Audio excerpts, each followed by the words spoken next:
Hi everyone, my name is Brooke and I work for the Region of Waterloo Library. Today we're going to be making stuffed mushrooms from the appetizer collection. You can find this book and many more in our catalog, so be sure to check out our website.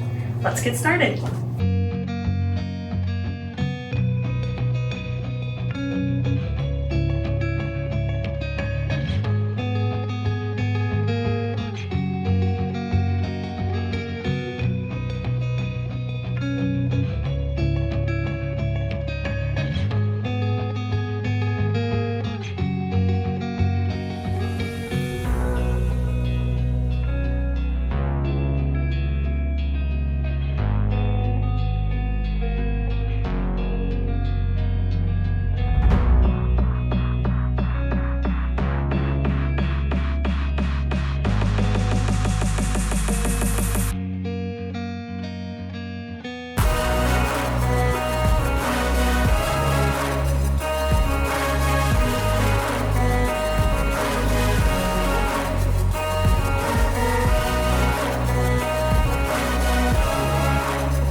Thanks for joining us. I hope you enjoyed this recipe. Keep an eye out for more holiday appetizers coming your way.